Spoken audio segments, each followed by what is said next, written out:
Bonjour et bienvenue devant un nouvel épisode de Bloqué devant mon écran. Ce mois-ci, on commence avec Al Rawabi School for Girls.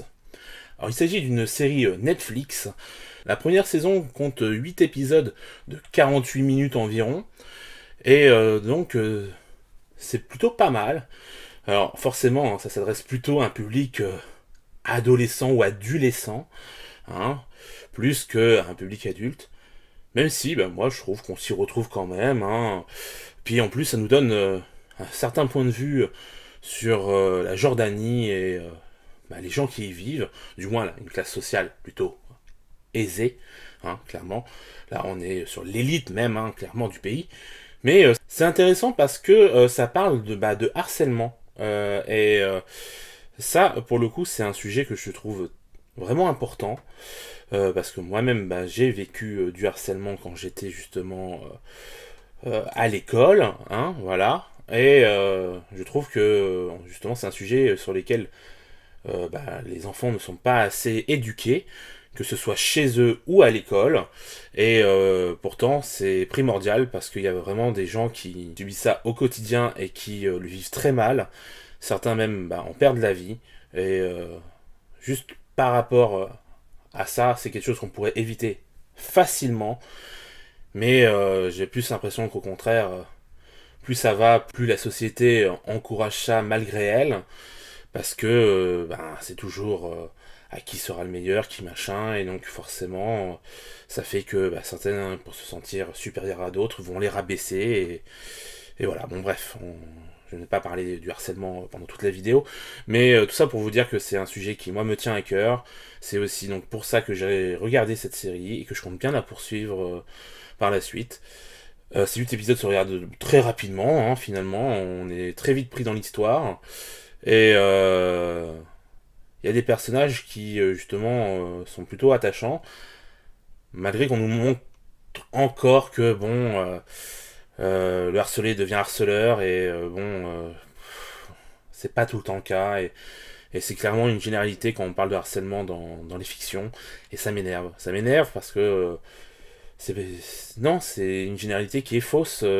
C'est justement un lieu commun pour nous dire que finalement c'est une boucle sans fin, que ça s'arrêtera jamais.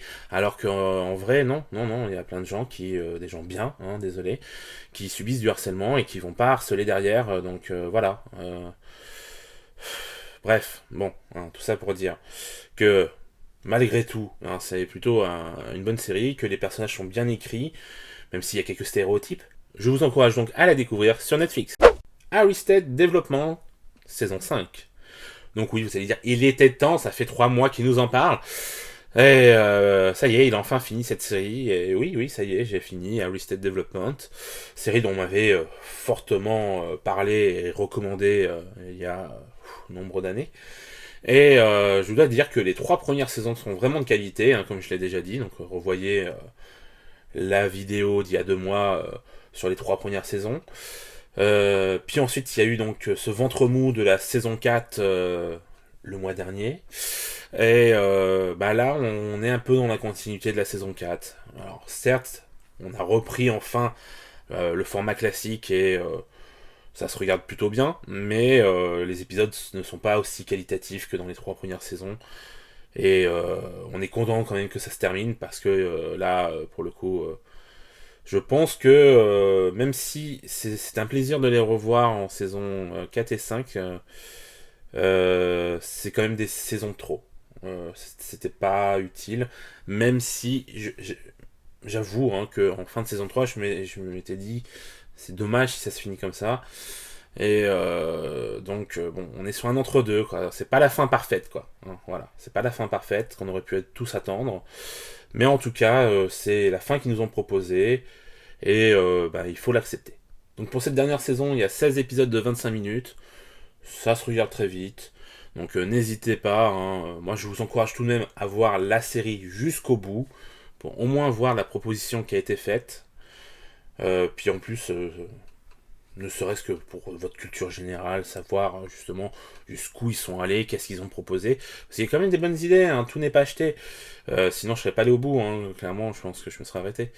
Mais voilà. Donc, Arrested Development, 5 saisons, disponibles sur Netflix. Orelsan montre jamais ça à personne. Donc la série documentaire de Prime Video sur l'artiste de rap Orelsan. Alors il faut savoir déjà que c'est son frère qui, depuis que Orelsan a commencé ses tout débuts à faire du rap, que son frère le filmait, lui et ses potes. Donc on a vraiment des moments du quotidien perso, plus forcément tous les événements auxquels il a pu participer, les moments où il écrivait, tout ça. Donc c'est vraiment très riche, très complet. La série est vraiment bien. Je pense que c'est une des meilleures séries documentaires que j'ai vues à ce jour, parce que justement c'est une des plus fournies. Clairement, c'est incroyable. Donc pour tout ce travail, chapeau bas au réalisateur, Clément Cotentin. Et je vous encourage vivement à la voir. Donc je vous dis, c'est disponible donc sur Prime Video. La série comporte 6 épisodes de 36 minutes. Et du coup, ça se regarde très rapidement. Et je pense que même si vous n'aimez pas particulièrement l'artiste, vous apprendrez pas mal de choses. Même sur l'envers du décor de ce milieu-là, je pense que c'est intéressant. Et surtout de voir cette success story finalement d'un petit gars de Caen qui finalement arrive à séduire toute la France et même plus encore. Voilà. Arcane, donc la série d'animation inspirée donc de l'univers League of Legends, LOL pour les intimes. Déjà c'est un studio français qui s'appelle Fortiche qui l'a réalisé, et ça c'est plutôt Fortiche. Oui, je sais, le sujet de mots était facile, mais il faut le faire. Parce qu'en vrai, ils sont vraiment forts. L'animation est vraiment magnifique. Elle a été acclamée vraiment par tous les professionnels. Parce que justement, ce qu'ils proposent, c'est quelque chose de différent. Alors, qui se rapproche un chouïa de la proposition que nous avait faite Sony Marvel avec le film d'animation Spider-Man. Mais quand même un poil différent, parce que là, on a vraiment l'impression en fait de voir des artbooks prendre vie. Et ça, quand même, c'est plutôt fort, parce que du coup, ça a la beauté des artbooks, et en même temps, il y a une animation très fluide, vraiment, qui est très bien rendue, et qui est magnifique. Chaque plan est une peinture, finalement, et ça, waouh. Donc là, pour le coup, Netflix nous a diffusé ça d'une manière un peu particulière, donc en 3 parties, de 3 épisodes chacune. Faut dire que l'ensemble est vraiment très très bon, clairement, ça, gardez-le en tête.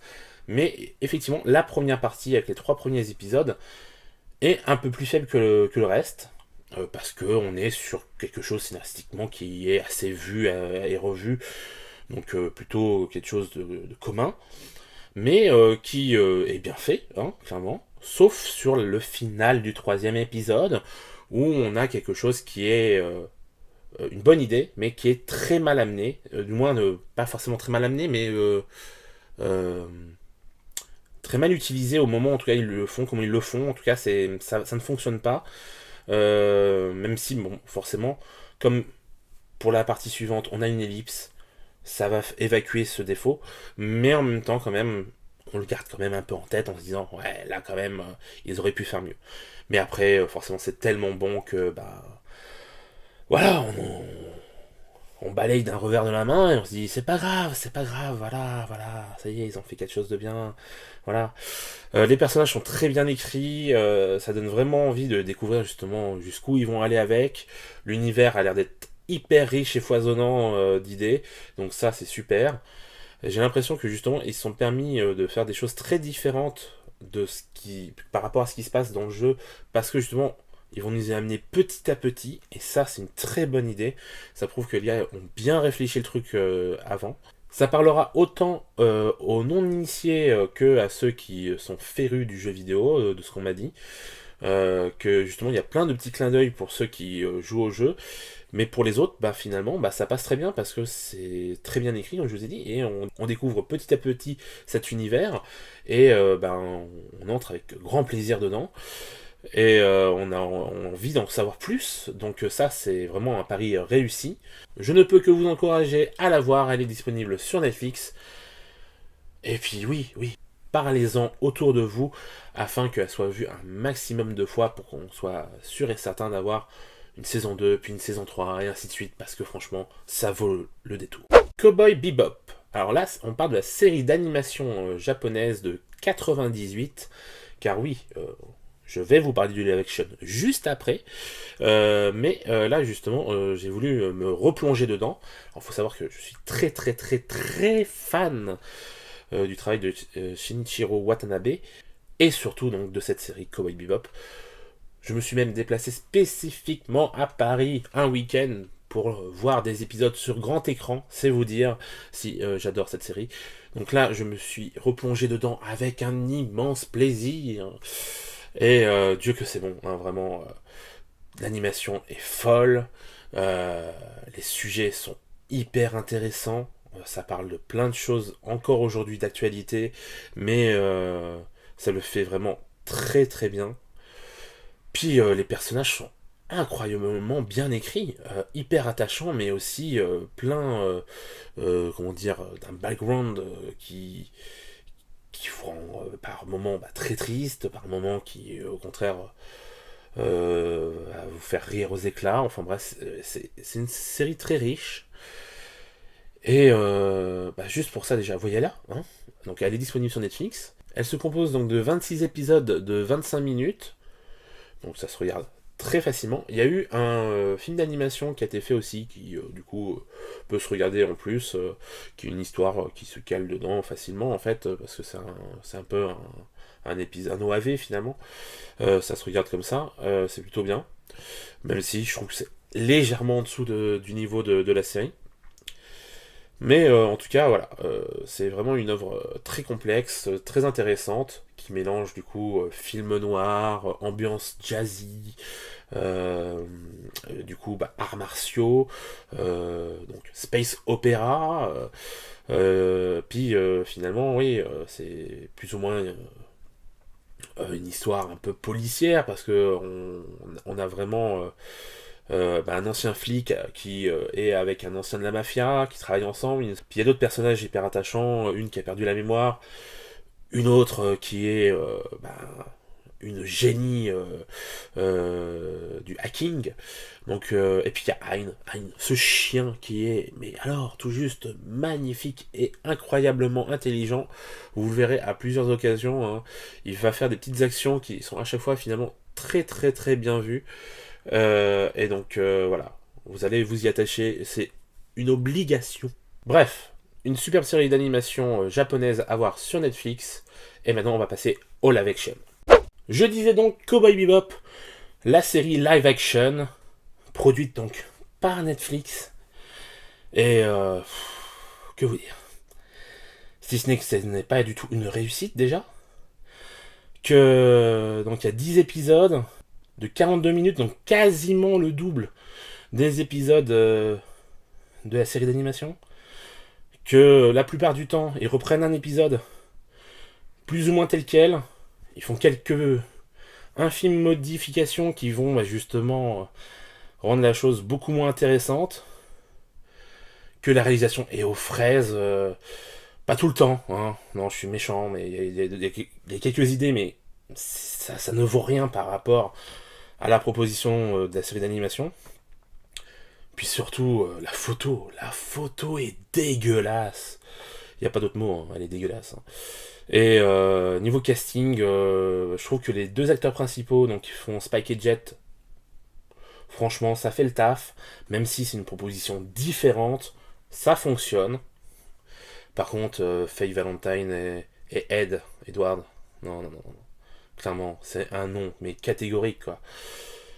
Il y a deux, trois trucs qui peuvent passer, mais franchement, non. Non, non, franchement, c'est pas une réussite.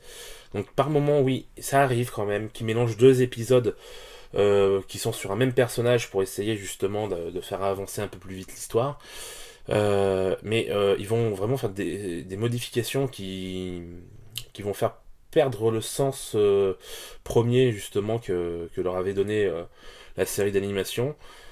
Et c'est mauvais parce que c'est que des choix qui sont beaucoup plus simples, qui ont beaucoup moins d'impact. Par exemple, on a une scène assez mémorable dans le début de la série d'animation où on a une femme donc, qui vient de perdre son mari, qui est promise à justement une prison à perpétuité, un truc comme ça, et qui du coup va